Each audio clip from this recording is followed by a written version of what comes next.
ఏమైంది? ఎందుకు అట్లా? నా ఇష్టం ఉన్నట్టు చేస్తా సార్. ఇప్పుడు బండి తీసుకొని పోతున్నావు, ఎవరికైనా ఏమైనా దెబ్బ తాకితే తల్లుతుంది సార్. నాకు అడ్డం వస్తే తల్లుతుంది, లేకపోతే 19 వెళ్ళిపోతుంది. తాగి బండి నడపం నేరమా కాదా? నేరమే అయినా కానీ అమ్మేటోడు నేరం అని చెప్తలేదుగా మీరు.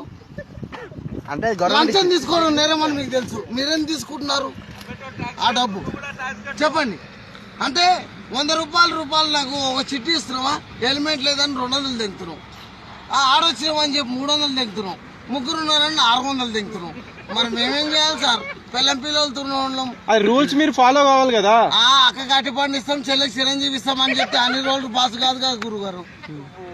ఇప్పుడు మీరు రూల్స్ ఫాలో కాకపోతే ఎట్లా ఇట్లా రోడ్ మీద? సార్ రూల్స్ ఫాలో కామని మీరు అన్నారు కదా, దానికి ఒక పొజిషన్ చెప్తా వింటారా సార్? మీరు ఎప్పుడైనా ఇంటికి పోయినప్పుడు మందు తాగారా లేదా?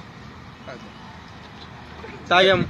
మరి నువ్వు తాగినప్పుడు నా మోడల్ దాంట్లో ఒక ఎంప్లాయీ పోయి నువ్వు తాగినప్పుడు నేను తాగడానికి చిల్లర కానీ దానికే ముందు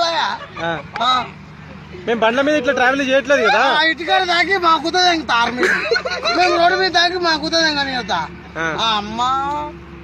సరే బండి ఏ ఊరు మీద? మాది అసురాలు విలేజ్ గ్రామం, కొండ అసురాలు కాండి. ఏం చేస్తావు? దుందికెళ్ళి పిస్తారా? ఏం చేస్తావు నువ్వు? ఏం పని చేస్తావు? ఆటో డ్రైవర్ని. ఆటో డ్రైవర్ అని ఇట్లా తాగుతారా? తాగొచ్చానా? ఎట్లా తాగుతారు సార్? వయసులు బంద్ చేయించి ఆ రోజు తాగిన నువ్వు ట్యాక్స్ కట్టు. చెప్పు. ట్యాక్స్ కట్టు ఫస్ట్. నువ్వు ఎందుకు ట్యాక్స్ కడతానా?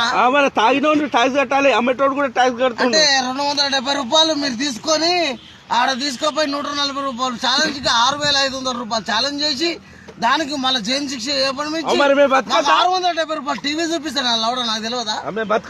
పడితే ఇంటికి పోవాలి, రేటు పడితే ఆగాలని మాకు తెలియదా? బతకదా? మీరు బతకాలంటే మీరు